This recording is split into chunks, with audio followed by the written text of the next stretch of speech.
अपने लैपटॉप को छू सकते हैं तो वो हार्डवेयर हुआ। तकनीकी दुनिया की वो चीजें जिनको आप छू सकते हैं वो हार्डवेयर कहलाएंगे, लेकिन वो चीजें जिनका आप इस्तेमाल तो कर रहे हैं लेकिन छू नहीं पा रहे, उनको आप कहेंगे सॉफ्टवेयर। अब ये बड़ा दिलचस्प एक अंतर है दोनों के बीच में, और प्रश्न पैदा होता है कि ऐसी कौन सी चीजें हैं जिनको आप छू नहीं सकते लेकिन फिर भी इस्तेमाल कर सकते हैं, तो वो है सॉफ्टवेयर। असल में आप देखिए, कंप्यूटर की दुनिया में दो शब्दों का इस्तेमाल होता है, टेंजिबल और इंटेंजिबल। टेंजिबल का मतलब पुनः वही है जिनको आप छू सकते हैं या जो आपको एहसास देते हैं, आप जिसको छू सकते हैं या जिसकी अनुभूति आपको होती है अपने शरीर की इंद्रियों के माध्यम से। आंख को छोड़ दीजिए, वो हुआ टेंजिबल जिनको आप छू सके खासतौर पर। इनटेंजिबल वो है जिनको आप छू तो नहीं पा रहे लेकिन जिनका अस्तित्व मौजूद है। तो इनटेंजिबल की श्रेणी में आते हैं सॉफ्टवेयर, और ये दोनों का बुनियादी अंतर है। अब एक उदाहरण देखिए, जब आप बाजार में जाते हैं और आप एक सीडी या डीवीडी लेकर के आते हैं, किसी गानों की सीडी हो सकती है, डीवीडी हो सकती है, या फिर वो किसी फिल्म की हो सकती है। अब आपने देखा होगा कि आप जब एक खाली डीवीडी लाते हैं तो वो खाली डीवीडी तो आपको 10 रुपए की मिल जाती है या 15 रुपए की मिल जाती है, लेकिन कई बार जब आप किसी फिल्म की डीवीडी लेते हैं तो वो हो सकता है 250 रुपए की मिले, या अगर पायरेटेड भी ले ली आपने तो 50 रुपए की कम से कम मिल रही है। तो डीवीडी है, उसको आप हाथ में लेकर के आए, उतना ही वजन है, उतना ही आकार है, लेकिन दोनों की जो दर है उसमें अंतर क्यों है? एक डीवीडी 15 रुपए की, दूसरी 250 रुपए की, ऐसा क्यों? जो उसको पहली डीवीडी से ज्यादा वैल्यू प्रदान करती है, उसमें ज्यादा कुछ ना कुछ वैल्यू एडिशन किया गया, और वो वैल्यू दुनिया है मित्रों, उसमें इन टेलीविजन कार्यक्रमों को सॉफ्टवेयर भी कहा जाता है। तो एक पारंपरिक परिभाषा से मैं उसमें कुछ भी नहीं होगा, वो चलेगा नहीं, मतलब ब्लैंक स्क्रीन आपको आएगी, उसके बाद आपको उसमें सॉफ्टवेयर खुद डालना पड़ेगा तब वो चलेगा। तो जो हार्डवेयर है उसको चलाने के लिए सॉफ्टवेयर की जरूरत पड़ती है, और इसी को आप उल्टा कर दीजिए, सॉफ्टवेयर को चलाने के लिए हार्डवेयर की जरूरत पड़ती है। दोनों एक दूसरे पर अन्योन्याश्रित हैं, एक दूसरे पर निर्भर हैं दोनों। तो लेकिन ये बुनियादी फर्क है। अब सॉफ्टवेयर की ये क्षमता है कि हार्डवेयर की जितनी भी चीजें हैं, जैसे मिसाल के तौर पर आपके कंप्यूटर के साथ में प्रिंटर जुड़ा हुआ है, आपके कंप्यूटर के साथ में माउस जुड़ा हुआ है, उसके साथ में मॉनिटर जुड़ा हुआ है, स्पीकर जुड़ा हुआ है, उन सबको भी चलाने या उनको कंट्रोल करने में सॉफ्टवेयर की भूमिका है। सॉफ्टवेयर न सिर्फ आपके कंप्यूटर को कंट्रोल कर सकता है, न सिर्फ आपको अपने प्रोग्राम्स पर काम करने की वो सुविधा देता है, आपको वर्ड, एक्सेल, पावर पॉइंट की फाइलें बनाने की सुविधा देता है, बल्कि आपके कंप्यूटर को कंट्रोल भी वही करता है। समझिए कि वो आपका एक ड्राइवर है। जैसे मिसाल के तौर पर आप एक गाड़ी चला रहे हैं, लेकिन उस गाड़ी को चलाने के लिए एक इंसान की जरूरत है, एक ड्राइवर की जरूरत है, और उस इंसान को चलाने के लिए उसके दिमाग की जरूरत है। तो गाड़ी का सॉफ्टवेयर हुआ वो इंसान, और उस इंसान का सॉफ्टवेयर हो गया उसका दिमाग। तो ये अंतर है दोनों के बीच में कि हार्डवेयर को चलाने के लिए आपको सॉफ्टवेयर की जरूरत पड़ेगी। तो ये बुनियादी चीज है मित्रों, हार्डवेयर और सॉफ्टवेयर के बीच में बुनियादी जो डिफरेंस है या अंतर है वो ये है। हार्डवेयर को आप छू सकते हैं, शक्तिशाली है वो, उसमें बहुत सारा मैकेनिज्म है, लेकिन वो अपने आप चलने में सक्षम नहीं है। खासतौर पर डिजिटल दुनिया की मैं बात कर रहा हूँ। जब सॉफ्टवेयर उसमें डल जाता है तो हार्डवेयर का आप इस्तेमाल कर सकते हैं, उसका कोई भी अच्छा परिणाम उत्पादक कार्य आप कर सकते हैं उसके साथ में। तो ये हुआ दोनों के बीच में अंतर। अब ऑपरेटिंग सिस्टम क्या है, इसका भी जिक्र आपने सुना होगा। ऑपरेटिंग सिस्टम वो है जो आपके हार्डवेयर को संचालित करता है। आपके हार्डवेयर को चलाने के लिए आपको एक खास किस्म के सॉफ्टवेयर की जरूरत पड़ती है, और वो खास किस्म का सॉफ्टवेयर जो है उसको कहते हैं ऑपरेटिंग सिस्टम। क्योंकि सॉफ्टवेयर तो अनेक प्रकार के होते हैं। जैसे कुछ सॉफ्टवेयर होते हैं जिनको बोलते हैं एप्लीकेशन सॉफ्टवेयर, जैसे कि MS वर्ड है, एक्सेल है, पावर पॉइंट है, या एडोबी का रीडर है, या मान लीजिए फोटोशॉप है, या आपके ब्राउजर्स हैं, क्रोम, एज आदि, ये हुए एप्लीकेशन सॉफ्टवेयर। और दूसरे सॉफ्टवेयर हो गए ऑपरेटिंग सिस्टम्स, यानी जो हार्डवेयर को बुनियाद से चलाते हैं। अब दोस्तों यहाँ एक चीज और जानने की जरूरत है कि ऑपरेटिंग सिस्टम आपके हार्डवेयर को चलाता है या कंप्यूटर को वो गाइड करता है, लेकिन कंप्यूटर पर अगर आपको कोई दूसरा सॉफ्टवेयर भी चलाना है तो उसके लिए भी आपको ऑपरेटिंग सिस्टम की मदद लेनी पड़ती है। तो ये 3 स्तरों की बात हो गई। पहली चीज हार्डवेयर, हार्डवेयर को चलाने के लिए आपको चाहिए ऑपरेटिंग सिस्टम, और उसके बाद सॉफ्टवेयर, लेकिन सॉफ्टवेयर को भी चलाने के लिए आपको चाहिए ऑपरेटिंग सिस्टम। ठीक है, यानी हार्डवेयर पर कुछ भी चलता हो वो ऑपरेटिंग सिस्टम की मदद से ही चलता है, उस पर वो निर्भर करता है, उसकी कृपा पर निर्भर है या उसके समर्थन पर निर्भर है। अब ऑपरेटिंग सिस्टम क्या है? विंडोज। आमतौर पर जो आप इस्तेमाल करते हैं पॉपुलर ऑपरेटिंग सिस्टम है विंडोज, लेकिन ऐसे और भी बहुत सारे दूसरे ऑपरेटिंग सिस्टम है। लेकिन समझ लीजिए कि ऑपरेटिंग सिस्टम जो है वो आपके हार्डवेयर को भी चलाता है और वो आपके सॉफ्टवेयर को भी चलाता है। अगर आपका ऑपरेटिंग सिस्टम चाहेगा तो ना हार्डवेयर चलेगा और ना ही सॉफ्टवेयर चलेगा। अगर मान लीजिए कई बार क्या होता है कि वायरस आकर के ऑपरेटिंग सिस्टम को अफेक्ट कर देता है, तो क्या होता है कि आपका कई बार सिस्टम क्रैश हो जाता है और आपके कई सारे सॉफ्टवेयर भी चलने बंद हो जाते हैं या सब कुछ बहुत धीमा हो जाता है। तो आप समझ लीजिए कि ऑपरेटिंग सिस्टम बुनियादी चीज है। और अगर आप ऑपरेटिंग सिस्टम को किसी भी प्रकार से बाहरी प्रभाव से वो प्रभावित हो जाता है तो चीजें बहुत ज्यादा अफेक्टेड हो जाती है या प्रभावित हो जाती है। आगे चलते हैं। तो ऑपरेटिंग सिस्टम की जब हम बात करते हैं तो बहुत लोकप्रिय ऑपरेटिंग सिस्टम जो सर्वाधिक लोकप्रिय है वो है विंडोज। और दुनिया में लगभग 90% लोग विंडोज का इस्तेमाल करते हैं। लेकिन विंडोज के अलावा दूसरे भी ऑपरेटिंग सिस्टम्स हैं, मिसाल के तौर पर एप्पल मैक, एप्पल का मैकिंटोश जिसका जिक्र आपने सुना होगा, और उसके अलावा आजकल जो चल रहा है उसको बोलते हैं Mac OS, Mac operating system. उसके अलावा लिनक्स का भी नाम शायद आपने कभी सुना होगा। एक आध और भी ऑपरेटिंग सिस्टम है जो लोकप्रिय है, मिसाल के तौर पर यूनिक्स एक लोकप्रिय ऑपरेटिंग सिस्टम है जिनका जिक्र हम अभी आपसे करेंगे, क्योंकि आज के वर्कशॉप में हम ये बात करना चाहते हैं कि जहां तक आज हम पहुंचे हैं उसके पीछे की बुनियादी अवधारणाएं क्या है वो हमें जानकारी होनी चाहिए। तो विंडोज जो है वो 1985 में सबसे पहले शुरू हुआ।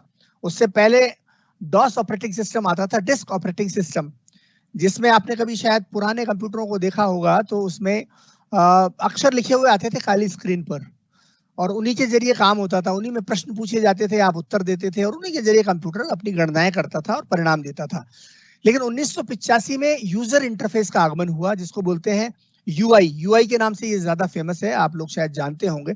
कई बार इसको जीयूआई भी बोलते हैं और जीयूआई से मतलब हुआ ग्राफिकल यूजर इंटरफेस।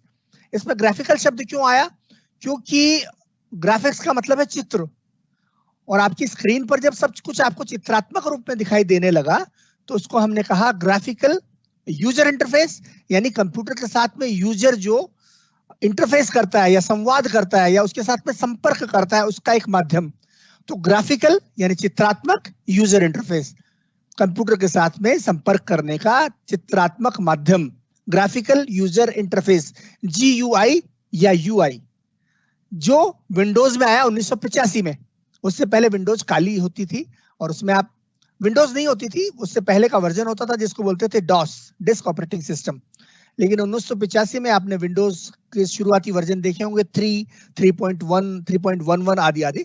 तब विंडोज पर ये चित्र आने शुरू हुए जो आपको दिखते हैं और माउस का प्रयोग होना शुरू हुआ जिसके जरिए आप विंडोज का इस्तेमाल करने लगे। तो बात हुई ये विंडोज की। अब विंडोज की कई सारी खास बातें हैं। इस बीच में क्या खास बातें हैं मित्रों, कई बार हमारे मन में ये ख्याल आता है और इनकी जानकारी हमें नहीं होती। सबसे पहली बात विंडोज की ये है कि ये किसी भी मशीन पर चलता है, किसी भी मशीन, मशीन का मतलब कंप्यूटर।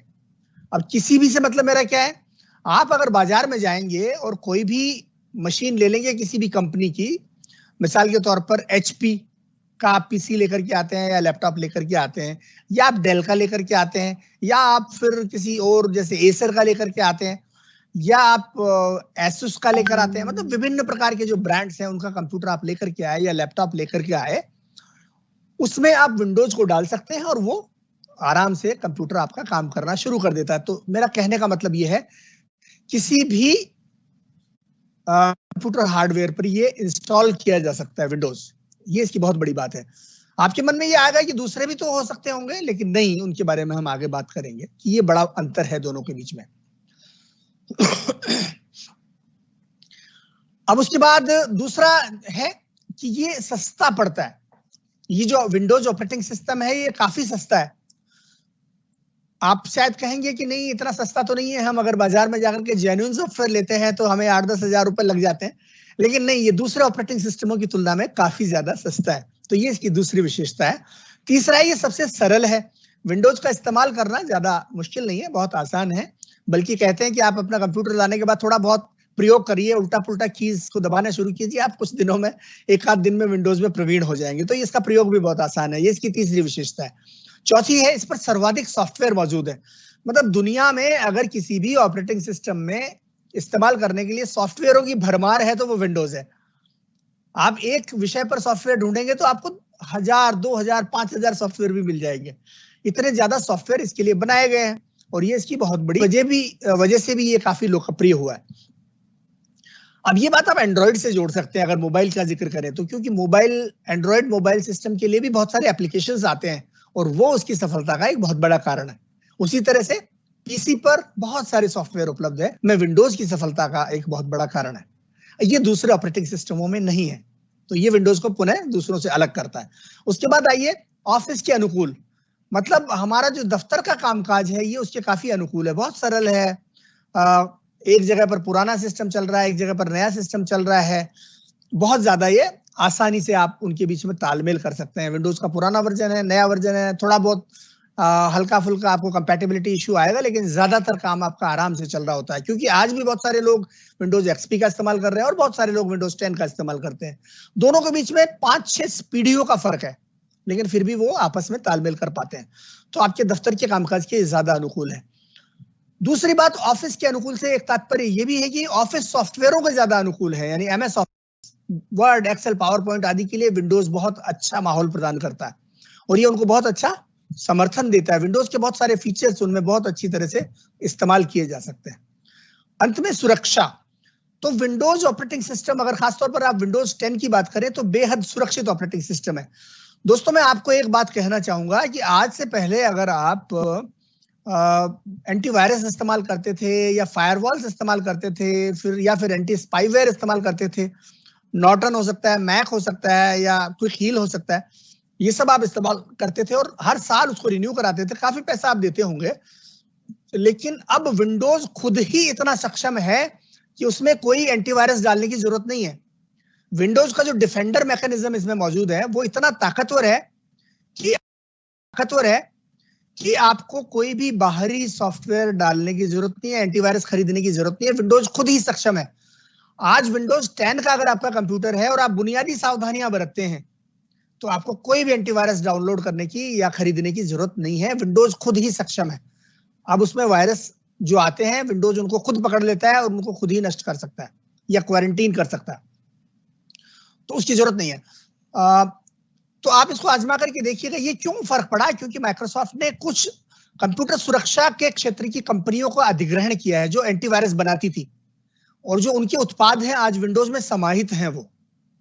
तो दूसरे लोगों को जरा आप कल्पना कीजिए कि अगर विंडोज पर कोई वायरस आता है तो अगर खुद माइक्रोसॉफ्ट भी एंटीवायरस की सुविधा प्रदान कर रहा है विंडोज में, तो उस वायरस का जवाब देने में कौन ज्यादा तेजी से काम करेगा, खुद माइक्रोसॉफ्ट करेगा या फिर कोई थर्ड पार्टी, कोई दूसरी कंपनी कर पाएगी? क्योंकि विंडोज ऑपरेटिंग सिस्टम माइक्रोसॉफ्ट का है तो सबसे पहले पता भी उसी को चलेगा और सबसे पहले परिणाम भी वही ला पाएगा, सबसे पहले एंटीवायरस भी वही ला पाएगा। तो आपके लिए खुद विंडोज ही पूरी तरह से सुरक्षित है, आपको किसी भी एंटीवायरस की जरूरत नहीं है। लेकिन ये बात जरूर है कि आपको सावधानी तो बरतनी पड़ेगी। और सावधानी क्या है? सबसे पहली सावधानी ये है कि आप कहीं भी गलत लिंक पर क्लिक ना करें। दूसरा, आप जब कोई भी बाहरी डिस्क इस्तेमाल करते हैं या पेन ड्राइव इस्तेमाल करते हैं तो उसको स्कैन जरूर करें। इस तरह की जो बुनियादी सावधानियां हैं उनको आपको ध्यान में रखना होगा। और तीसरी सबसे जरूरी है कि कम से कम आप विंडोज में विंडोज डिफेंडर को ऑन करके रखें। कई बार हम उसको गलती से बंद कर देते हैं, तब तो फिर वो कैसे सुरक्षा करेगा?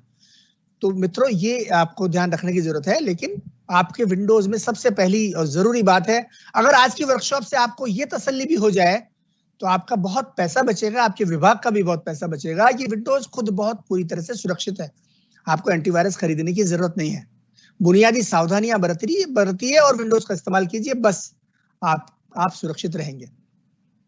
इसके और भी बहुत सारे मैकेनिज्म है, लेकिन फिर वो सुरक्षा पर ही एक वेबिनार हो जाएगी कि इसमें किस तरह से काम होता है, क्या क्या इसमें किस तरह से रिस्पॉन्स आता है। आपने एक चीज जरूर देखी होगी, विंडोज में बीच बीच में अपडेट्स आते हैं और हमारे मन में कई बार झुंझलाहट होती है कि ये अपडेट डाउनलोड हो रहा है, ये इसने परेशान कर दिया। लेकिन वो अपडेट्स इसलिए जरूरी है कि उन अपडेट्स में आपके कंप्यूटर की सुरक्षा के भी बहुत सारी चीजें डाउनलोड होती है। क्या होता है कि पिछले अपडेट से इस ताजा अपडेट के बीच में बहुत सारे नए वायरस आ चुके होते हैं, बहुत सारी साइबर चुनौतियां आ चुकी होती है, उनका जवाब देने के लिए वो अपडेट आता है आपका जो इंटरनेट से डाउनलोड होता है। तो उसको जरूर आप डाउनलोड होने दीजिए और उसको इस्तेमाल कीजिए ताकि आपका कंप्यूटर हमेशा सुरक्षित बना रहे। तो ये हुआ विंडोज ऑपरेटिंग सिस्टम, पहला ऑपरेटिंग सिस्टम। और ऑपरेटिंग सिस्टम आपको मैंने स्पष्ट किया ही था कि आपके कंप्यूटर को चलाने के लिए, आपके सॉफ्टवेयरों को चलाने के लिए जो बुनियादी चीज चाहिए वो है ऑपरेटिंग सिस्टम। आगे चलते हैं। दूसरा प्रमुख और लोकप्रिय ऑपरेटिंग सिस्टम है मैक। ये एप्पल ने बनाया था, 1984 में बनाया था। स्टीव जॉब्स का नाम आपने सुना होगा, बहुत फेमस है वो। ये उन्होंने निर्मित किया था अपने कुछ साथियों के साथ में मिलकर के। और जहां तक विंडोज 9 की बात है, इसको बिल गेट्स ने बनाया था, शायद आप उससे परिचित होंगे। तो मैकिन्टोश जो कंप्यूटर्स हैं, उनके लिए जो ऑपरेटिंग सिस्टम इस्तेमाल होता है उसको बोलते हैं Mac OS, Mac operating system. और इसकी कुछ विशेषताएं हैं जो मैं आपको बताना चाहूंगा, और कुछ इसकी सीमाएं भी हैं जिसकी वजह से ये ज्यादा लोकप्रिय नहीं हो पाया। तो क्या फर्क है विंडोज में और इसमें? सबसे पहली बात है कि जहां विंडोज किसी भी मशीन पर चलता था, मैकिन्टोश सिर्फ उस कंप्यूटर पर चलता है जो एप्पल ने बनाया है, यानी उसके अपने ही कंप्यूटर पर वो इंस्टॉल किया जा सकता है, यानी उसका अपना हार्डवेयर आता है एप्पल मैकिन्टोश का, ये उस पर ही इस्तेमाल होता है। मैं आपको एक हार्डवेयर दिखा देता हूं एप्पल का।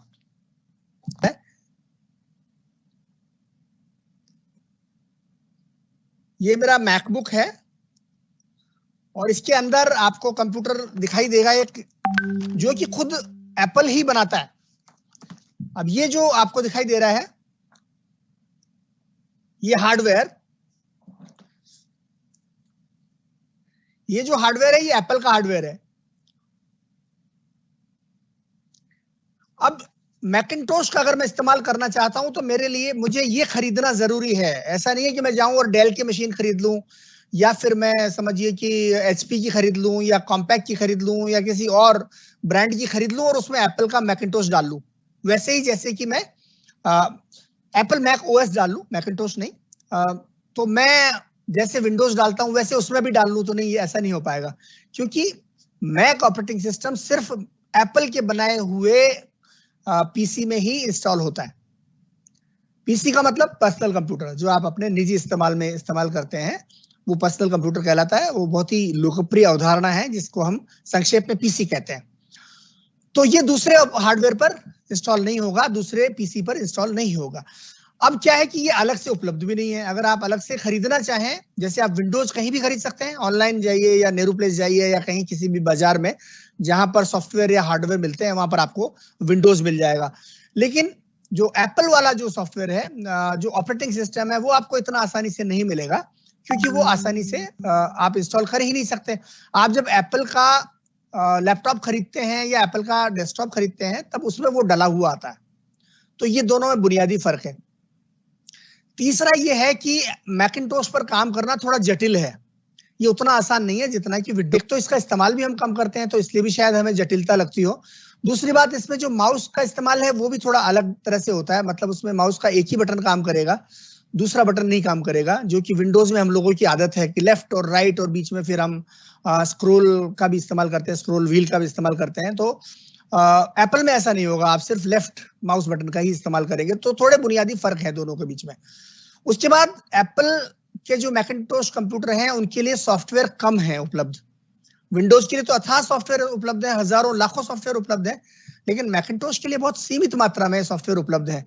और उनमें से भी कई सॉफ्टवेयर तो ऐसे हैं जो खुद एप्पल ही बनाता है, लेकिन कुछ दूसरी कंपनियां भी बनाती है, लेकिन संख्या उनकी बहुत ज्यादा सीमित है। और ये जो सॉफ्टवेयर है ये बहुत महंगे भी मिलते हैं। उसकी वजह स्पष्ट है, क्योंकि एप्पल कंप्यूटर बिकते कम हैं, तो उन पर जो सॉफ्टवेयर बिकेंगे वो महंगे होंगे। संख्या चूंकि कम है तो सॉफ्टवेयर महंगे होते हैं। विंडोज पर खरीदने वालों की संख्या बहुत है, विंडोज का इस्तेमाल करने वालों की संख्या बहुत है, तो सॉफ्टवेयरों को खरीदने वालों की संख्या भी बहुत है, तो उसके सॉफ्टवेयर भी सस्ते मिलते हैं। तो ये एक और फर्क है। उसके बाद मैकिन्टोश अक्सर किन लोगों के लिए ज्यादा अच्छा माना जाता है, जो रचनात्मक कार्य करते हैं। मिसाल के तौर पर जो लोग ग्राफिक्स का काम करते हैं, जो वीडियो एडिटिंग करते हैं, या फिर जो ऑटोकैड आदि का इस्तेमाल करते हैं, यानी भवनों के डिजाइन बनाते हैं या कारों का डिजाइन बनाते हैं, यानी ज्यादा प्रोसेसिंग की जिसमें जरूरत पड़ती है, प्रोसेसिंग पावर की, उनके लिए मैकिन्टोश को ज्यादा अच्छा माना जाता है, जबकि विंडोज में सभी तरह का काम होता है। तो ये दोनों में एक और बड़ा फर्क है। अब जो एप्पल का हार्डवेयर और सॉफ्टवेयर है वो महंगा बहुत होता है मित्रों। यानी आपको, अगर आप विंडोज के पीसी की बात करेंगे, वो तो आपको 15,000 से ही मिलना शुरू हो जाता है, 15,000 रुपए से।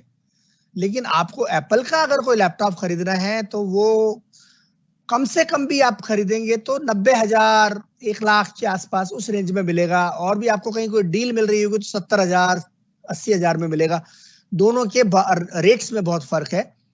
लेकिन दोनों की सुविधाओं में बहुत अंतर है। विंडोज में ज्यादा सुविधाएं मिलेंगी आपको, हालांकि सस्ता है वो। उसके बाद सुरक्षा के मामले में मैकिन्टोश को बहुत सुरक्षित माना जाता है, और ऐसा माना जाता है कि इस पर वायरस न के बराबर आते हैं, बहुत कम आते हैं।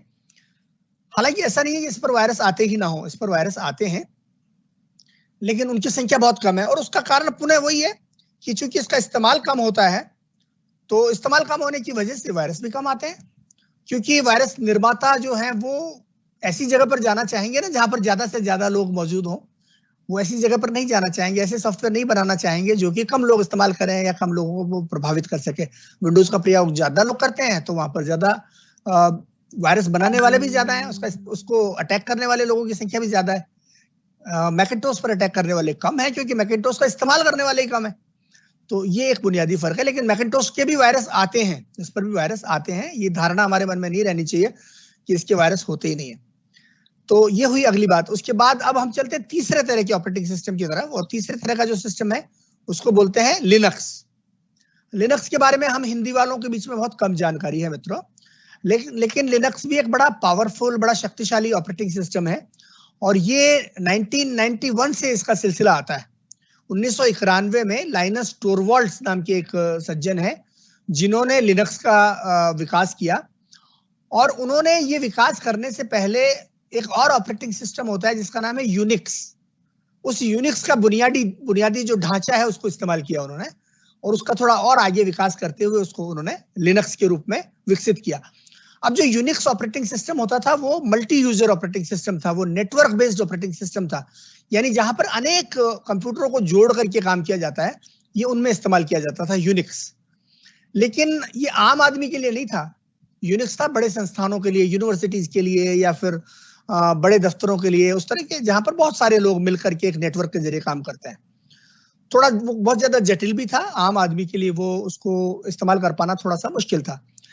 तो जो लाइनस टोरवाल्ड्स है उन्होंने क्या किया कि इस बेहद शक्तिशाली यूनिक्स ऑपरेटिंग सिस्टम का एक ऐसा रूप बना दिया जिसको हम आम आदमी भी इस्तेमाल कर सकें, जैसे विंडोज का इस्तेमाल करते हैं, जिसको पीसी में इंस्टॉल किया जा सके और कोई भी व्यक्ति इस्तेमाल कर सके। और उसमें उन्होंने जीयूआई भी डाल दी। यूनिक्स जो है उसमें ग्राफिकल यूजर इंटरफेस नहीं होता है, लेकिन जो लिनक्स उन्होंने बनाया उसमें ग्राफिकल यूजर इंटरफेस भी उन्होंने डाला। तो लिनक्स लगभग वैसा ही है जैसा विंडोज है, उसको आप किसी भी पीसी पर इंस्टॉल कर सकते हैं जैसे विंडोज को कर सकते हैं। तो उस मायने में वो विंडोज से काफी मिलता है, लेकिन मैकिन्टोश से अलग है, क्योंकि आप जानते हैं कि मैकिन्टोश को सिर्फ एप्पल के हार्डवेयर पर ही आप इंस्टॉल कर सकते हैं, लेकिन लिनक्स के साथ ऐसा नहीं है। उसको आप किसी भी हार्डवेयर पर, चाहे एचपी का हो, डेल का हो, एसर का हो, एसुस का हो, या कोई भी और हो, कॉम्पैक्ट हो, अब तो खैर कॉम्पैक्ट जो है वो उपलब्ध नहीं है, लिनोवो हो, तो किसी में भी आप डाल सकते हैं, लिनक्स को भी और विंडोज को भी। अब ये लाइनस टोरवाल्ड्स ने ऐसा ऑपरेटिंग सिस्टम बनाया जो कि ओपन सोर्स पर आधारित था। फ्री एंड ओपन सोर्स के नाम से पूरी दुनिया में, सॉफ्टवेयर की दुनिया में एक तरह का रचनात्मक आंदोलन चल रहा है मित्रों। और रचनात्मक आंदोलन से मेरा तात्पर्य ये है कि एक बहुत बड़ी संख्या है डेवलपर्स की दुनिया में जो ये मानती है कि जिस तरह से हवा फ्री है, पानी फ्री है, उजाला फ्री है, सूर्य की रोशनी, उसी तरह से सॉफ्टवेयर भी फ्री होना चाहिए। ये उस वर्ग की मान्यता है, और वो एक बहुत ही पावरफुल, एक मजबूत वर्ग है जिसमें बहुत सारे स्वयंसेवी लोग मौजूद हैं, बहुत सारे एक्टिविस्ट उसका हिस्सा हैं, और इन लोगों का मानना है कि सॉफ्टवेयर फ्री होना चाहिए। अब आप जानते हैं कि सॉफ्टवेयर की दुनिया में दो बड़ी बड़ी धाराएं हैं। एक को बोलते हैं प्रोप्राइटरी सॉफ्टवेयर, यानी किसी खास व्यक्ति या कंपनी द्वारा बनाया हुआ सॉफ्टवेयर जिस पर उसका कॉपीराइट चलता है, और दूसरी धारा है free and open source software, आजकल इसको लिब्रे भी बोला जाता है। तो ये जो दूसरी धारा है, इस धारा के लोगों ने लिनक्स का विकास किया, जो ये मानते हैं कि software must be free, software free होना चाहिए, क्योंकि उनका ये मानना है कि दुनिया के लोगों की जो रचनात्मकता है उसको हम पेड सॉफ्टवेयर के जरिए रोक नहीं सकते हैं। उनका कहना है कि हर व्यक्ति में एक क्षमता है और उसको अपना काम करके दिखाने के लिए सॉफ्टवेयर भी फ्री में मिलना चाहिए, क्योंकि उसकी रचनात्मकता के सामने कोई पैसे की बाधा नहीं आनी चाहिए। तो ये वर्ग इस बात को मानता है। अब लिनक्स की कुछ विशेषताएं हैं। पहली तो यह है कि ये यूनिक्स पर आधारित है, और यूनिक्स पर आधारित होने की वजह से लिनक्स बहुत ज्यादा मैं कहूंगा कि सुरक्षित है, काफी हद तक इसको सुरक्षित माना जाता है। दूसरी बात यह है कि ये फ्री एंड ओपन सोर्स है, यानी न सिर्फ ये ऑपरेटिंग सिस्टम आपको फ्री में मिल जाएगा, बल्कि इस पर इस्तेमाल होने वाले बहुत सारे सॉफ्टवेयर भी आपको फ्री में मिल जाएंगे, और उनमें ऐसे सॉफ्टवेयर भी हैं जो आपको विंडोज पर इस्तेमाल होने वाले सॉफ्टवेयरों का विकल्प प्रदान करते हैं।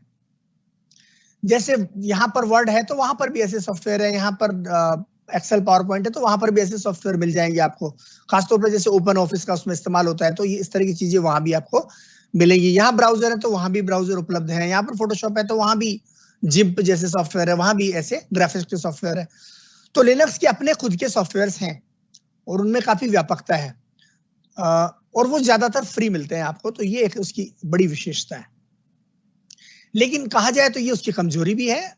क्यों कमजोरी है? क्योंकि उसकी वजह से आपको जितने भी सॉफ्टवेयर हैं वो एक्टिविस्ट के डेवलपर्स के बनाए हुए हैं, जो हो सकता है कि आपको कमर्शियल सॉफ्टवेयर जितने शक्तिशाली ना लगे, क्योंकि कमर्शियल सॉफ्टवेयर जब बनाया जाता है तो उसके पीछे एक पूरी योजना है, एक संस्थान का पूरा प्लान है, बहुत सारे रिसोर्सेज हैं, उसके पीछे काफी सारा निवेश है और उसके डेवलपमेंट की एक सुनिर्धारित दिशा है, तो वो ज्यादा पावरफुल हो सकते हैं बनिस्बत एक्टिविस्ट डेवलपरों के बनाए हुए सॉफ्टवेयर। हालांकि इनमें से बहुत सारे सॉफ्टवेयर बहुत ही ज्यादा सशक्त है, सक्षम है, ये मैं कहना चाहूंगा। तो अच्छा, इसके बाद एक सीमा ये है कि जब बहुत सारे लोग एक ही सॉफ्टवेयर पर काम कर रहे होते हैं तो कई बार उसके बहुत सारे वर्जन बन जाते हैं जिनके बीच में आपस में तालमेल नहीं हो पाता, तो ये भी उसकी एक बड़ी सीमा है। अब आए कि ये सबसे सस्ता है, अगर आपको जहां तक ऑपरेटिंग सिस्टम की बात है तो जब फ्री ही मिल रहा है तो सबसे सस्ता हो गया ना। हालांकि कुछ कंपनियां बेचती भी हैं लिनक्स के अलग अलग डिस्ट्रीब्यूशंस को, इसके अलग अलग संस्करणों को, तो कुछ फ्री है, कुछ थोड़े बहुत पैसे देके मिलते हैं, लेकिन फिर भी ये सबसे सस्ता है। उसके बाद ये बेहद सुरक्षित है, जैसा कि मैंने जिक्र किया, क्योंकि यूनिक्स पर आधारित है तो बेहद सुरक्षित है, लेकिन ये सबसे जटिल भी है मित्रों। इन सारी विशेषताओं के बाद इस पर इस्तेमाल करना, इसका इस्तेमाल कर पाना, इसका प्रयोग कर पाना थोड़ा मुश्किल है, क्योंकि ये एक अपने आप में जटिल ऑपरेटिंग सिस्टम है और इसके सॉफ्टवेयर भी थोड़े दूसरों की तुलना में जटिल हैं।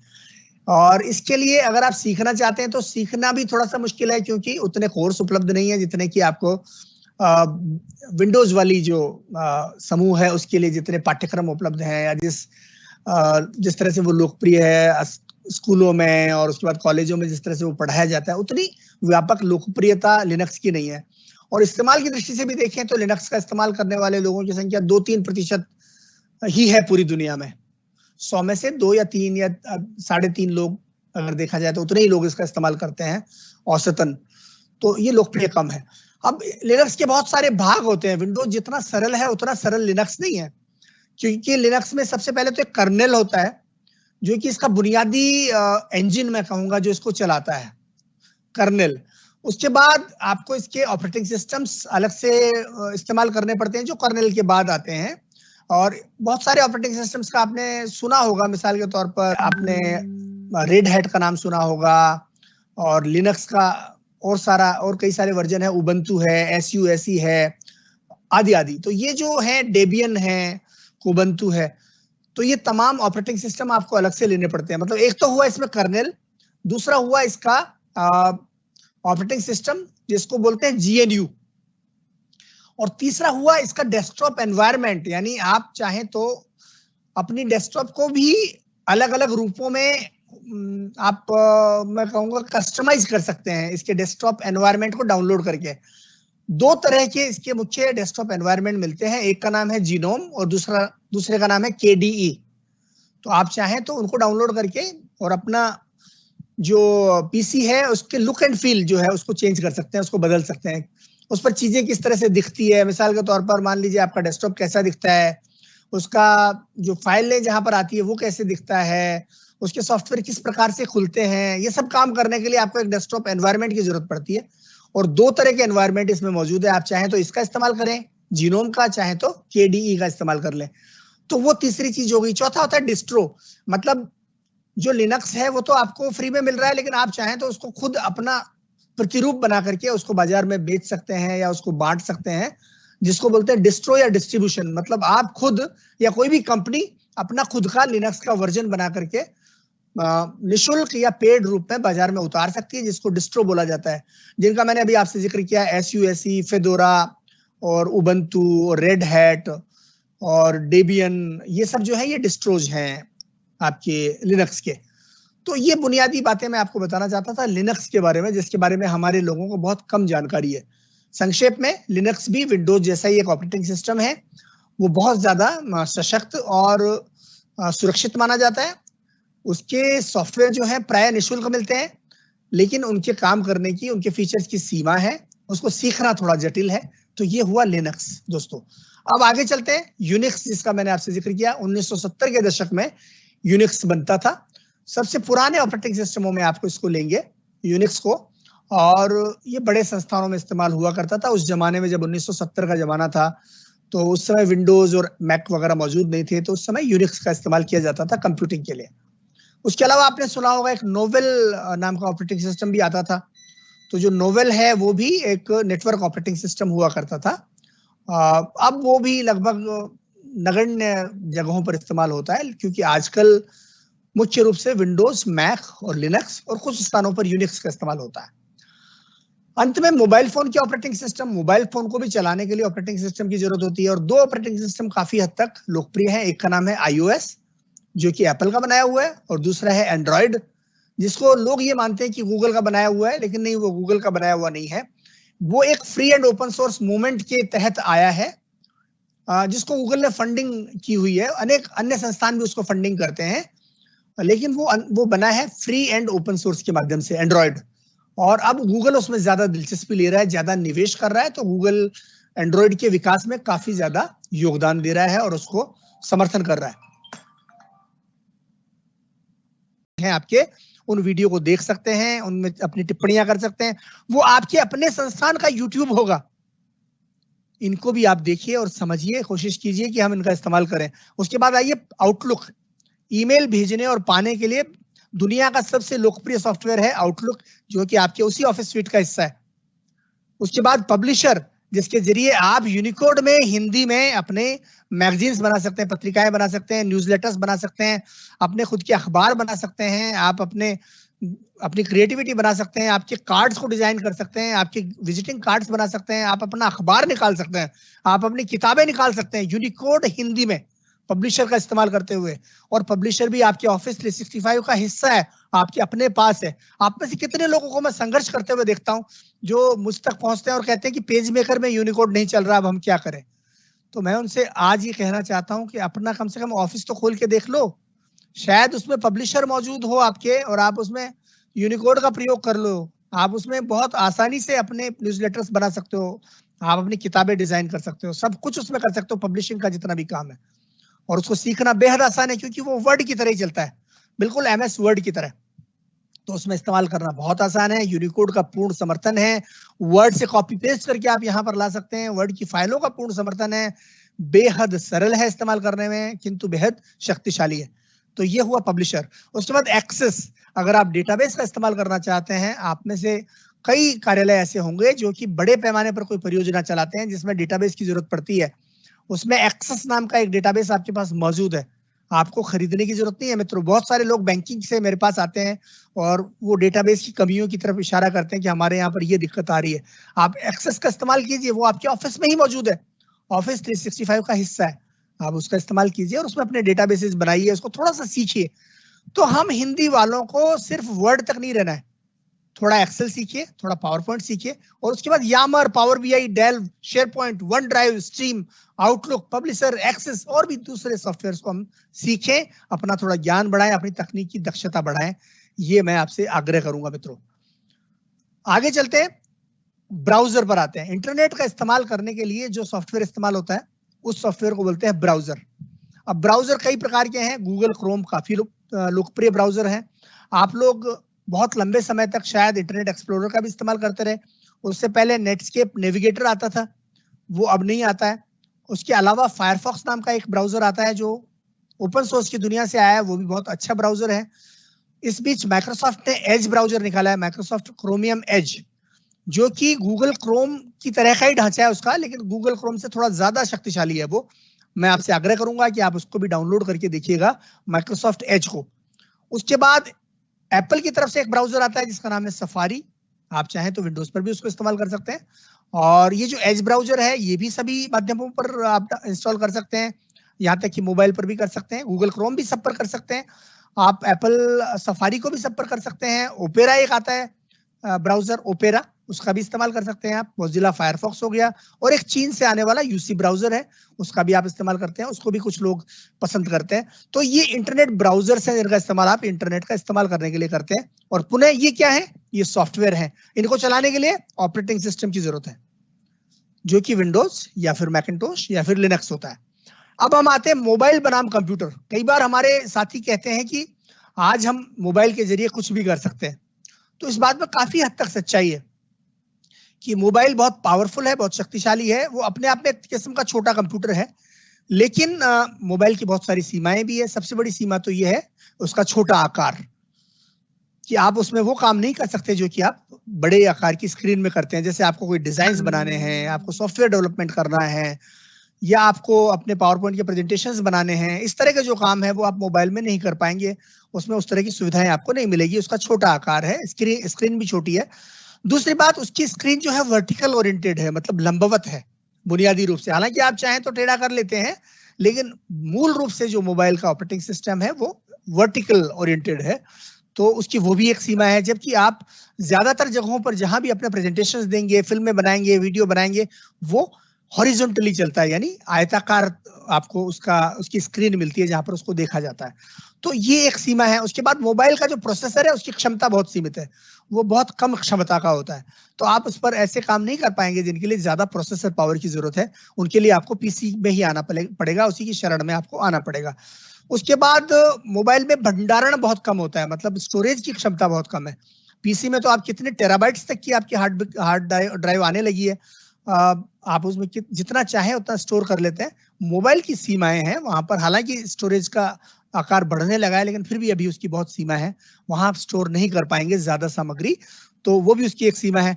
उसके बाद उसमें माउस का इस्तेमाल नहीं होता, तो जितना भी काम आप माउस के जरिए प्रिसीजन वाला जो काम करते हैं वो वहां पर नहीं होगा। उंगलियों से आप प्रिसीजन प्राप्त नहीं कर सकते। थोड़ा बहुत काम कर लेते हैं, काम चलाऊ, लेकिन प्रिसीजन नहीं होगा।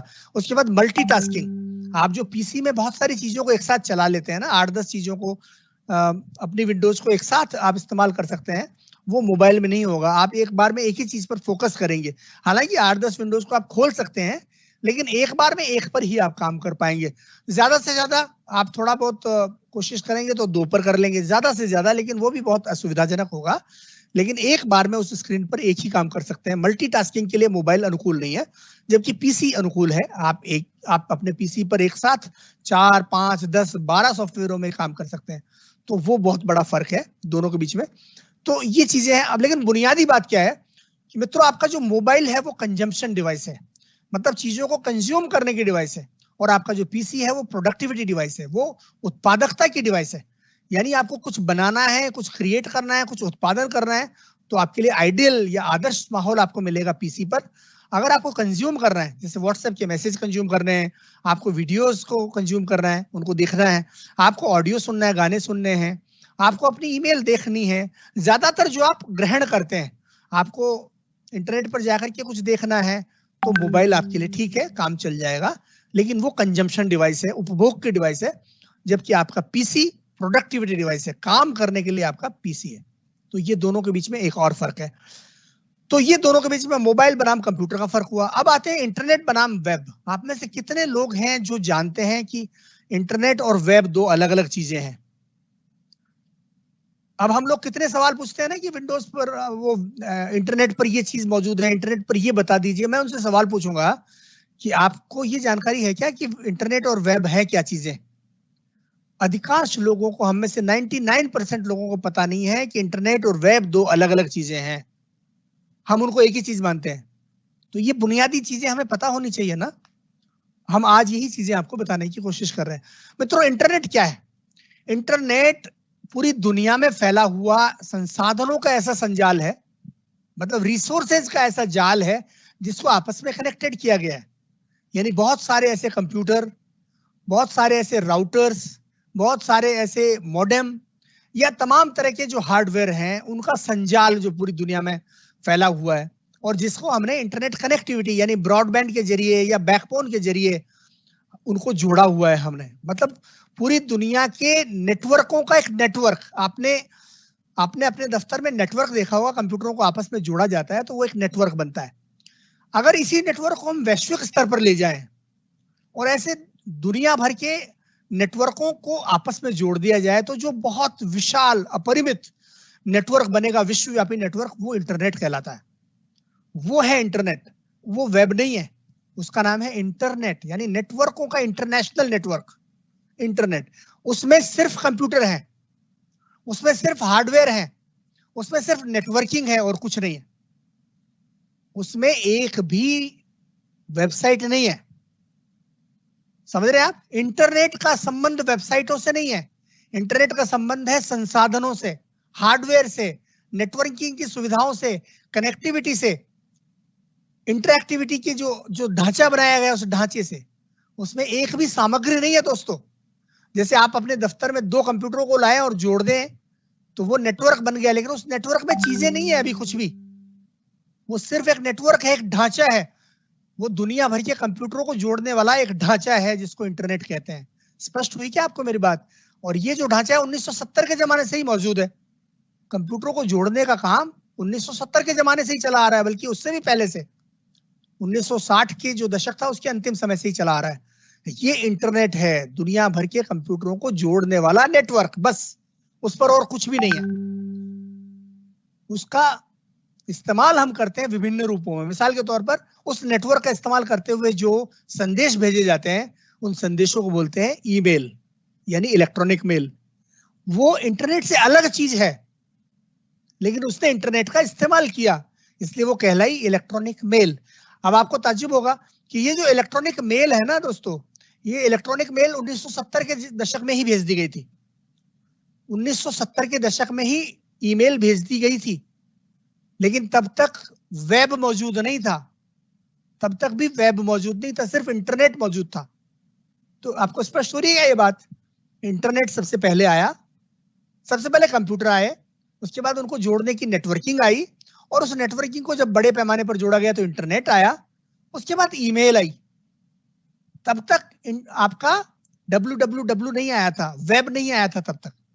यानी 1970 के दशक में जब इंटरनेट के जरिए संदेशों का आदान प्रदान होना शुरू हुआ, तब भी वेबसाइटें वहां पर मौजूद नहीं थी, क्योंकि इंटरनेट और वेबसाइट 2 अलग अलग चीजें हैं। वेबसाइटें कब आई? 1990 में। 1990-91 में www का जन्म हुआ। और ये जन्म किसने किया? सर टिम बर्नर्स ली ने। टिम बर्नर्स ली जो है उनको वेब का जन्मदाता माना जाता है। यानी वेब आया 1990 में, इंटरनेट आया 1970 में। ये दोनों के बीच में बहुत बड़ा बुनियादी फर्क है, इसको आप समझ लीजिए। अब वेब क्या है? अब प्रश्न पैदा होता है कि वेब क्या है? तो वेब वो दस्तावेज है और वो सामग्री है जो हमने इंटरनेट पर डाली, जिसको हमने 1990 के बाद डालना शुरू किया।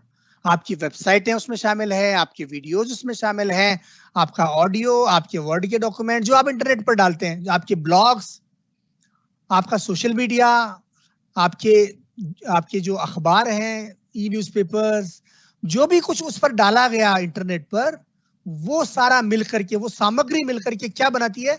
वो मिलकर के बनाती है विश्वव्यापी वेब, वर्ल्ड वाइड वेब। और वो है वेब जो 1990s के दशक में आया। इंटरनेट 1970s का उत्पाद है। दोनों में इतना फर्क है। तो अब आप समझे कि वेब और इंटरनेट में फर्क है, ये दोनों एक चीज नहीं है। और बुनियादी चीज है कि एक चीज ढांचा है जबकि दूसरी चीज सामग्री है। एक चीज कनेक्टिविटी है जबकि दूसरी चीज कंटेंट है। ये दोनों का बुनियादी फर्क है। तो आप में से कई लोग सोचेंगे कि ईमेल तो भेजी गई होगी वेब के आने के बाद, क्योंकि हमने गूगल का या मान लीजिए जीमेल का या आउटलुक का इनका इस्तेमाल जो हम करते हैं वो वेब के आने के बाद ही हमने शुरू किया ना। लेकिन नहीं, इंटरनेट तो वेब से भी, ईमेल जो है वो वेब से पहले ही आ गई थी। ये अपने आप में एक आश्चर्य की बात है। आगे चलते हैं। क्लाउड बनाम इंटरनेट। तो क्लाउड और इंटरनेट में क्या फर्क है? अनेक लोग समझते हैं कि इंटरनेट और क्लाउड एक ही चीज है, लेकिन वो दोनों भी अलग अलग चीजें हैं दोस्तों। मैंने आपको बताया ना कि इंटरनेट क्या है। इंटरनेट तो एक ढांचा है जो पूरी दुनिया के कंप्यूटरों को या नेटवर्कों को जोड़ रहा है। अब क्लाउड क्या है? उस ढांचे में हमने कुछ ऐसी सुविधाएं बनाई जहां पर हमने विभिन्न प्रकार की चीजें रख दी है लोगों को उपलब्ध कराने के लिए। मान लीजिए कि आपका इंटरनेट को आप ये शहर मानते हैं अगर, और जो क्लाउड है उसकी एक कॉलोनी है, उस कॉलोनी में हमने कई सारे मान लीजिए सर्वर लगा दिए, उसमें कई सारे सॉफ्टवेयर वहां पर उपलब्ध करा दिए हमने, कई सारे प्लेटफॉर्म उपलब्ध करा दिए, और हमने ये कहा कि भाई आओ, आप चाहो तो यहाँ से इस क्लाउड का इस्तेमाल करके आप अपनी चीजें इस्तेमाल कर सकते हो। तो ये इंटरनेट पर बनाया हुआ एक सबसेट है, उसका छोटा हिस्सा है, जिस पर हमने कुछ ऐसी सुविधाएं और ऐसे प्लेटफॉर्म, ऐसे हार्डवेयर, सॉफ्टवेयर आदि उपलब्ध कराए हैं जिनका इस्तेमाल दूर रहने वाला व्यक्ति भी इंटरनेट के जरिए कर सकता है। समझ रहे? उसका मतलब ये हुआ कि आप अपने दफ्तर में जिस प्रकार से सर्वर लगाते हैं, कोई सॉफ्टवेयर खरीदते हैं, उनको दफ्तर में रखने की बजाय आप क्लाउड में रखे हुए हार्डवेयर का, सर्वर का या सॉफ्टवेयर का इस्तेमाल कर ले अपने ही कंप्यूटर में। तो ये ढांचा है जिसको बोलते हैं क्लाउड, इंटरनेट का एक सबसेट जिस पर बहुत सारे संसाधन रखे गए हैं, और उन संसाधनों का इस्तेमाल हम इंटरनेट के जरिए करते हैं अपने खुद के सिस्टम में। इसको आप यूं समझिए कि जैसे मान लीजिए आपके पास में MS वर्ड नहीं है, लेकिन आप चाहें तो इंटरनेट पर जाते हैं और www.office.com पर जाएं, वहां पर अपना अकाउंट बनाएं और वहां पर इंटरनेट के जरिए आप वर्ड का इस्तेमाल कर लें। तो आपके कंप्यूटर में वर्ड तो नहीं था, लेकिन फिर भी आपने वर्ड का इस्तेमाल कर लिया, क्योंकि आपने उसको क्लाउड से इस्तेमाल कर लिया। वो इंटरनेट पर एक जगह पर रखा हुआ है, आपने उसके साथ कनेक्टिविटी की क्लाउड के जरिए और आपने अपने सिस्टम में इस्तेमाल कर लिया। तो ये हुआ क्लाउड। तो अपने आप में क्लाउड के 3 प्रमुख क्षेत्र हैं, उसको हम बोलेंगे कि प्लेटफॉर्म एज ए सर्विस, यानी जैसे विंडोज आदि जैसी चीजें हैं, ये आपको क्लाउड के जरिए जब मिलती है तो इसको हम बोलते हैं प्लेटफॉर्म एज ए सर्विस।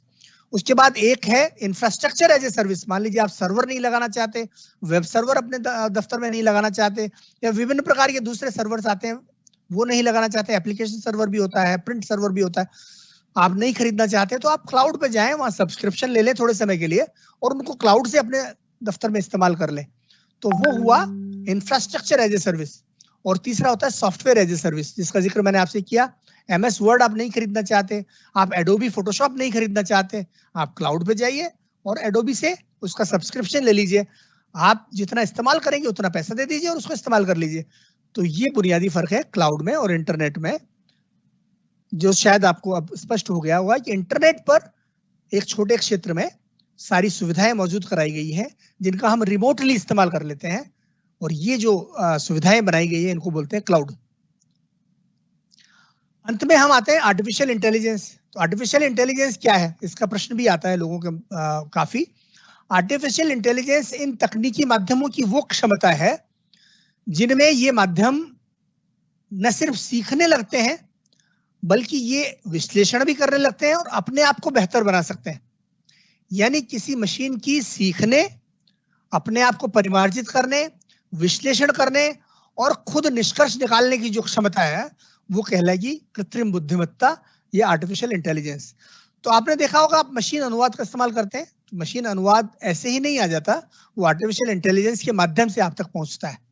आपने देखा, आप बोल करके टाइप करते हैं तो वो ऐसे ही नहीं आता, वो आर्टिफिशियल इंटेलिजेंस की उसमें भूमिका है, तब आप बोल करके टाइप कर पाते हैं। तो आर्टिफिशियल इंटेलिजेंस पृष्ठभूमि में चल रही है, जिसको हम शायद जानते भी नहीं है कि वो कैसे काम करती है, लेकिन हमारे बहुत सारे रोजमर्रा के कामकाज में वो एक बहुत महत्वपूर्ण भूमिका निभा रही है।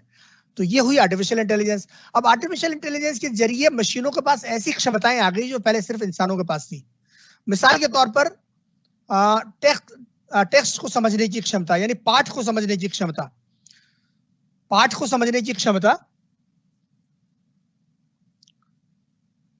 यानी टेक्स्ट को समझना या पहचानना।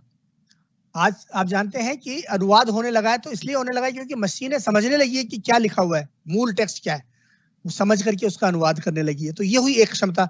दूसरा है ध्वनि की क्षमता, आपकी भाषा को पहचानना या आपकी बोली हुई बात को, आपके वचन को या वादन को, उसको पहचानना, उसको समझना, वो ध्वनि की क्षमता। और ध्वनि पैदा करने की क्षमता भी इसमें निहित है, यानी जब आप लिखते हैं तो मशीन उसको बोल करके भी सुनाने लगी है आजकल। तो ध्वनि को न सिर्फ ग्रहण करना बल्कि ध्वनि पैदा करना, ये क्षमता भी आर्टिफिशियल इंटेलिजेंस के जरिए आती है। उसके बाद भाषा, भाषा को समझने की क्षमता। भाषा से मेरा तात्पर्य यह है कि न सिर्फ वो बोली हुई हमारी चीजों को समझता है बल्कि उनका विश्लेषण भी कर सकता है। आज मशीनें ये भी समझ जाती है कि मैं किसी पर कटाक्ष कर रहा हूं या मैं किसी से प्रसन्न होकर या उसकी प्रशंसा में कुछ कह रहा हूं। तो ये भाषा का विश्लेषण करना, भावनाओं तक को समझना, जो कि आगे जिसका जिक्र किया गया है संवेदना, तो उसको भी समझना, ये आर्टिफिशियल इंटेलिजेंस के जरिए मशीनों तक पहुंच चुका है। और फिर दृष्टि, जिसको बोलते हैं कंप्यूटर विजन। कंप्यूटर आजकल देखने भी लगा है। जैसे आपने देखा होगा कि आप अपने हस्तलिपि के जरिए भी आज कंप्यूटर पर काम कर सकते हैं या मोबाइल पर काम कर सकते हैं। तो मशीन आपकी हस्तलिपि को देख रही है और देख करके उसको टेक्स्ट में बदल रही है। तो ये एक क्षमता है। कई बार आपने देखा होगा सेंसर आधारित कैमरे लगे होते हैं जगह जगह पर। तो एक कैमरा होता है जो चारों तरफ देख रहा होता है और कहीं पर उसे लगे कि कुछ गलत घटित हो रहा है तो वहीं रुक जाता है और फोकस करता है। तो मशीनें देखने में भी सक्षम है। तो वो ही कंप्यूटर की दृष्टि जो कि आर्टिफिशियल इंटेलिजेंस का एक हिस्सा है। उसके बाद स्पर्श भी हो गया है। आप अपने मोबाइल फोन को स्पर्श कर रहे हैं, आप टच स्क्रीन एनेबल्ड मशीनों को स्पर्श करते हैं और उसमें आप इनपुट कर रहे हैं। तो ये आर्टिफिशियल इंटेलिजेंस पर आधारित है ये भी। उसके बाद स्वाद और गंध जैसे क्षेत्रों में भी मशीनें धीरे धीरे आगे बढ़ रही हैं। उसके बाद 3 प्रश्न आते हैं, ट्रांसलेशन और ट्रांसलिटरेशन। ये काफी बड़ा प्रश्न है। और उसके बाद CAT कंप्यूटर एडेड ट्रांसलेशन। इन तीनों में क्या फर्क है? तो मित्रों, ट्रांसलेशन का मतलब तो ये हुआ कि जैसे मान लीजिए मैं कहीं लिखता हूं माय नेम इज बालेंदु और उसका हिंदी ट्रांसलेशन करना है तो वो होगा मेरा नाम बालेंदु है। अब ट्रांसलिटरेशन क्या होगा? मैं लिखता हूं माय नेम इज बालेंदु तो इसी शब्दावली को रोमन लिपि में बदल दिया जाएगा और पढ़ने में वो सेम होगा, समान होगा, सिर्फ लिपि बदल जाएगी। तो वो कहलाएगा ट्रांसलिटरेशन या लिप्यंतरण। और तीसरा है कंप्यूटर एडेड ट्रांसलेशन, यानी कुछ ऐसे सॉफ्टवेयर आते हैं जो हमें जो ट्रांसलेशन करने में मदद करते हैं। पूरी तरह से मशीन अनुवाद नहीं है उनमें, लेकिन वो हमारे कामकाज से सीखते हैं, हमारे कामकाज में इस्तेमाल होने वाली सामग्री को सहेजते हैं, अपनी मेमोरी में डालते हैं और बाद में अगली बार जब हम काम करते हैं तो वो देखते हैं कि क्या अभी ये जो काम कर रहे हैं उसमें उससे कुछ तालमेल रखने वाला या उसके साथ में रिलेवेंस रखने वाला कोई पुराना टेक्स्ट मेरे पास मौजूद है क्या। अगर है तो वो हमें सजेस्ट करते हैं कि पहले आपने ऐसा ट्रांसलेशन किया था, आप आगे इसका इस्तेमाल कर सकते हैं, ये रेडी सेंटेंस मेरे पास मौजूद है, आप दोबारा मत लिखो। तो ये होते हैं कंप्यूटर एडेड ट्रांसलेशन सॉफ्टवेयर्स, जिनको बोलते हैं कैट टूल्स। मिसाल के तौर पर आपने SDL ट्रेडोस का नाम सुना होगा जो बहुत ही ज्यादा फेमस है। उसके बाद वर्ड फास्ट भी एक काफी प्रसिद्ध कैट टूल है जिसका इस्तेमाल काफी लोग हम में से करते हैं, शायद आप में से भी कुछ लोग उसका इस्तेमाल करते होंगे। अब यहाँ एक चीज और जानने की है, मशीन ट्रांसलेशन की प्रक्रिया में ट्रांसलिटरेशन भी निहित है मित्रों। अधिकांश लोगों को इस बात की जानकारी नहीं है। क्यों है? क्योंकि मान लीजिए मैं लिखता हूं कि मान लीजिए मैंने लिखा है कि सूर्य प्रकाश आज इस वर्कशॉप में मौजूद है। तो जो अनुवाद होगा, मशीन अनुवाद, उसमें सूर्य प्रकाश का अनुवाद नहीं किया जाएगा, वहां उसका ट्रांसलिटरेशन किया जाएगा। वो हिंदी में सूर्य प्रकाश जो लिखा हुआ है वो सनलाइट नहीं ट्रांसलेट होगा। मशीन इतनी इंटेलिजेंट है कि उसे पता है कि कहां पर मुझे अनुवाद करना है और कहां मुझे लिप्यंतरण करना है। तो वो लिखेगी Surya Prakash is present in today's workshop. वो ये नहीं लिखेगी कि sunlight is present in today's workshop. तो ट्रांसलेशन की जो प्रक्रिया है मशीन ट्रांसलेशन की, उसमें ट्रांसलिटरेशन भी समाहित है। ये बात भी हम लोगों को पता होनी चाहिए। अंत में PDF बनाम ई बुक। PDF काफी लोग समझते हैं कि आपने अपने टेक्स्ट की PDF बना ली तो वही ई बुक बन गई। तो नहीं, दोनों में बुनियादी फर्क है, बहुत सारे फर्क है। और सबसे बड़ा फर्क यह है कि जो PDF आपका है वो मशीन की जो डिवाइस की जो स्क्रीन है उसके अनुरूप ही रहता है। मतलब वो अपने आप को बदलता नहीं है। जब उसको एक बार बनाया गया वैसा ही स्वरूप रहता है उसका हमेशा। आपने अगर वर्टिकल लंबवत PDF फाइल बनाई है तो हमेशा लंबवत ही रहेगी। हालांकि आप देखने वाली डिवाइस में उसको घुमा जरूर सकते हैं, लेकिन फिर वो लंबी हो जाएगी। वो फाइल जो है वो काफी लंबा हो जाएगा, आपको उसको स्क्रॉल करके नीचे जाना होगा, लेकिन फाइल का ढांचा नहीं बदलेगा, वो वैसे की वैसे ही लंबवत बनी रहेगी। उसका टेक्स्ट का फॉन्ट का साइज भी नहीं बदलेगा, वो उतना ही रहेगा। अगर आप छोटी डिवाइस पे ले गए तो फॉन्ट साइज बहुत छोटा हो जाएगा, बड़ी डिवाइस पे ले गए तो फॉन्ट साइज बहुत बड़ा हो जाएगा। यानी फाइल का आकार बिल्कुल नहीं बदलता, जैसे किसी चित्र का नहीं बदलता। आपने एक फोटो खींचा तो फोटो उतना ही उसका जो रेशियो है, उसका जो अनुपात है लंबाई और चौड़ाई का, उतना ही रहेगा फोटो में हमेशा। आप चाहे तो PC पे देखें, चाहे तो उसको टेलीविजन पे देखें, चाहे तो उसको मोबाइल पे देखें, हमेशा वो फोटो उसी आकार का रहता है ना, वो अपने आप को बदलता नहीं है ना। तो वही बात PDF पर लागू होती है कि PDF भी एक चित्र की तरह ही रहता है। आप चाहे किसी भी स्क्रीन पर ले जाएं वो उसी साइज का रहेगा, उसी लंबाई और चौड़ाई के अनुपात में रहेगा। छोटी स्क्रीन पर ले गए तो बहुत छोटा हो जाएगा, बड़ी स्क्रीन पर ले गए तो बहुत बड़ा हो जाएगा। लेकिन जो ई बुक है उसके साथ ऐसा नहीं है। ई बुक का जो टेक्स्ट है वो फ्लो करता है, यानी अपने आप को वो डिवाइस के आकार के अनुसार बदलता है। ई बुक का जो टेक्स्ट है, अगर आपके डिवाइस का आकार छोटा है तो टेक्स्ट अपने आप को ज्यादा लाइनों में कर लेगा। जैसे पीडीएफ में मान लीजिए आपकी एक फाइल है, उसमें 100 लाइनें हैं उस एक पेज में, और 100 लाइनों की आपने ई बुक बनाई। अब आप पीडीएफ को किसी मोबाइल पर ले गए पीसी से, तो मोबाइल पर भी वो 100 की 100 लाइनें ही उस पेज पर दिखाई देगी अगर पीडीएफ है तो। लेकिन अगर आप ई बुक इस्तेमाल कर रहे हैं तो वो मोबाइल फोन पर हो सकता है आपको 10 लाइनें ही दिखाई दे, क्योंकि मोबाइल की स्क्रीन जो है छोटी है। तो टेक्स्ट अपने आप को फ्लो कर लेता है, वो ढाल लेता है उसके अनुरूप, ताकि आपकी आंखों के अनुकूल बना रहे। ये फर्क है बुनियादी रूप से ई बुक में और पीडीएफ में।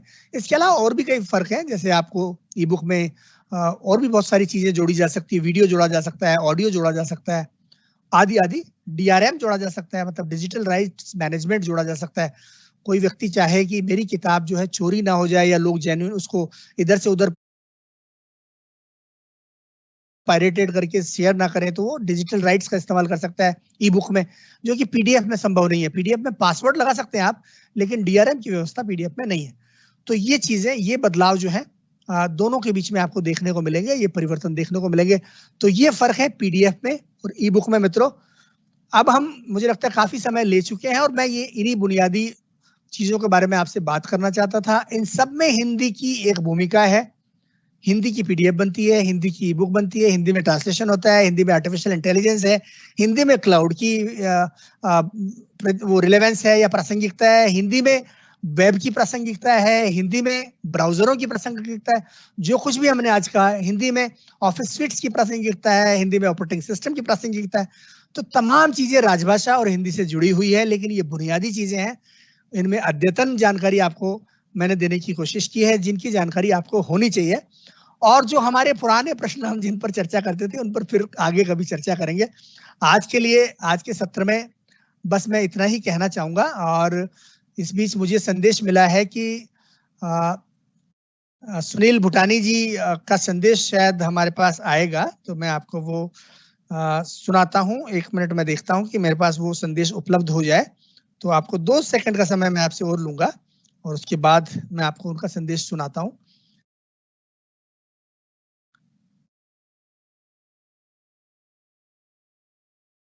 मैं उनका ऑडियो संदेश आपको सुनाऊंगा मेरे पास, क्योंकि उनका, हालांकि मुझे वीडियो उपलब्ध हो गया, लेकिन थोड़ा सा फिर समय लगेगा, मुझे वीडियो को ट्रांसफर करना पड़ेगा व्हाट्सएप से इसमें, जो कि समय ले लेगा।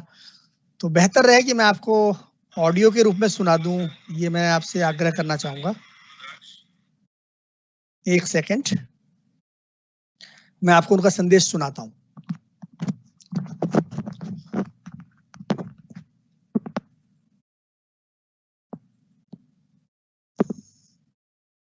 तो मित्रों, अब मैं आपको सुनील भूटानी जी का संदेश सुनाता हूं उनकी ध्वनि में। 1 सेकंड आप कृपया प्रतीक्षा करें।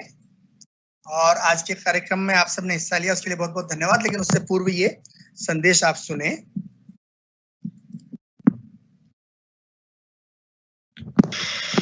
नमस्कार मित्रों, मैं सुनील भूटानी, रुद्राक्ष।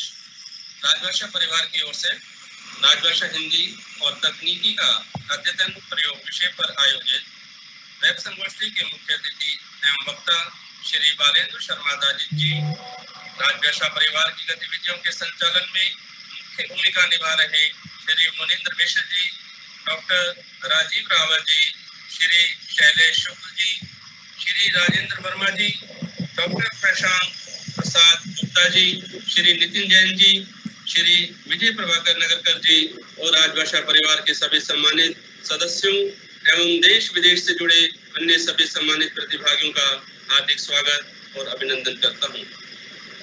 आज के कार्यक्रम की शोभा और हम हिंदी वालों के दिल की धड़कन श्री बालेंद्र जी का परिचय देना सूरज को दीपक दिखाने के समान होगा।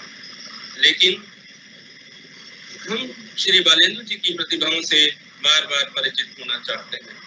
आप हिंदी एवं अन्य भारतीय भाषाओं में सूचना प्रौद्योगिकी के विकास एवं प्रचार प्रसार की दिशा में किए जा रहे प्रयासों का नेतृत्व कर रहे हैं। हम आए दिन आपके द्वारा उपलब्ध करवाई जाने वाली अद्यतन जानकारियों का सोशल मीडिया एवं प्रिंट मीडिया के माध्यमों से रसास्वादन करते हैं और इस रस को आगे बढ़ाने का काम भी करते हैं। आपने भाषा प्रौद्योगिकी विषयों पर अनेक पुस्तकें लिखी हैं।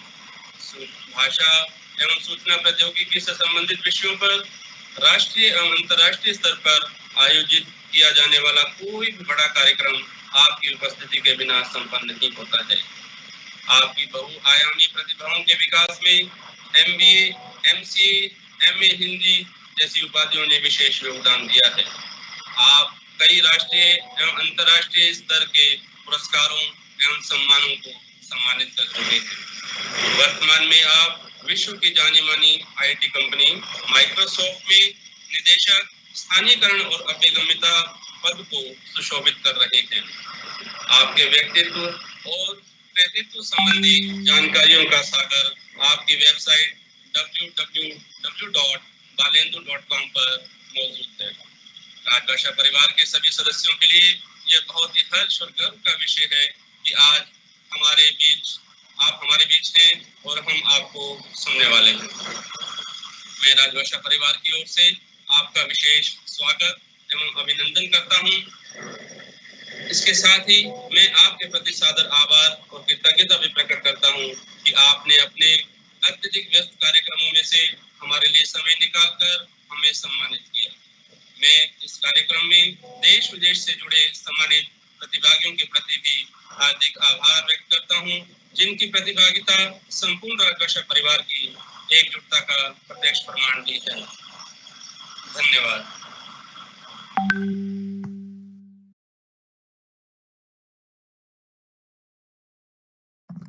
तो ये आपने उनको सुना और उसके बाद हम अपने कार्यक्रम में आगे चलेंगे और हम अपने कार्यक्रम में एक और आपको वीडियो मैं सुनाता हूं। आपकी तरफ से एक और मेरे पास संदेश आया है जो कि धन्यवाद ज्ञापन का है और ये संदेश मैं अब आपको सुनाता हूं। हम आदरणीय बालेंदु जी को राजभाषा परिवार की ओर से हार्दिक अभिनंदन। सर ने इस कार्यक्रम के माध्यम से जो बात सभी प्रतिभागियों, विद्वजन और शोधार्थियों के सामने रखा है वो अपने आप में एक नई नींव है। जैसे कि नई इन्वेंशन, हिंदी में कहे नई सोच, नौचारी विचार। तो सर ने MacBook pro, Windows software, operating system की जो जानकारी दी है उससे यह जरूर पता चलता है कि यदि हमें बेसिक चीजें, आधारभूत चीजें की जानकारी तकनीक में ना हो तो हमें हार्डवेयर की दुकानों और अन्य सर्विस सेंटरों को कितने चक्कर लगाने पड़ते हैं। सर ने प्रत्यक्ष रूप में पूरी जानकारी हमें दे दी है। जैसे कि मैकबुक प्रो से लेकर विंडोज का प्रयोग तक, सॉफ्टवेयर किसे कहते हैं, हार्डवेयर किसे कहते हैं।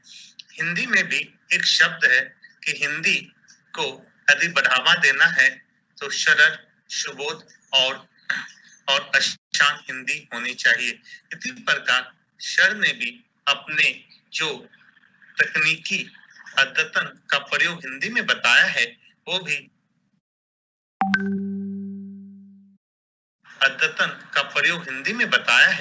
वो भी सरल, सुबोध और आसान लगने लगा है। अब तकनीक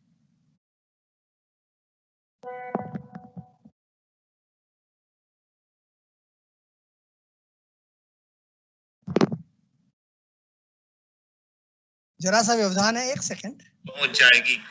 सर का एक बात मैं भी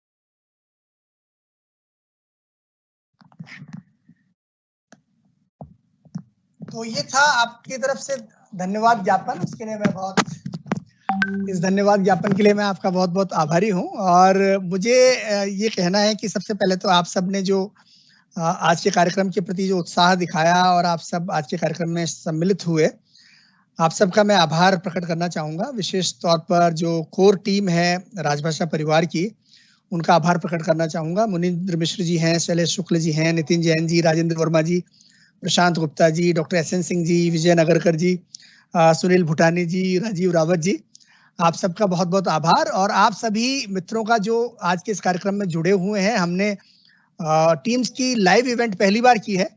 इसमें एक आध चुनौतियां भी हमारे सामने आई जो कि शायद आगे ना आए, लेकिन ये अनुभव भी जरूरी था। और अगर आपको आज के विषय को लेकर के थोड़ी निराशा हुई हो तो मैं क्षमा चाहूंगा, लेकिन मुझे लगता है कि एक बार हमें झकझोरने की जरूरत है अपने साथियों को। उन्हें थोड़ा सा ये झकझोरना जरूरी है कि भाई हम अपने बुनियादी चीजों से थोड़े आगे निकले। तो मैंने उनको कवर करने की कोशिश की। अगर आपको निराशा हुई हो तो मैं क्षमा चाहता हूँ और आपका बहुत बहुत आभार प्रकट करता हूँ आज के कार्यक्रम में आने के लिए। बहुत बहुत धन्यवाद और आप सबको बहुत बहुत शुभकामनाएं। राजभाषा परिवार को मेरी हार्दिक शुभकामनाएं और ये इसी तरह से फलता फूलता रहे और पुष्पित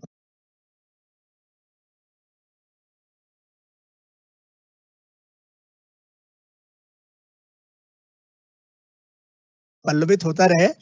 बहुत बहुत धन्यवाद।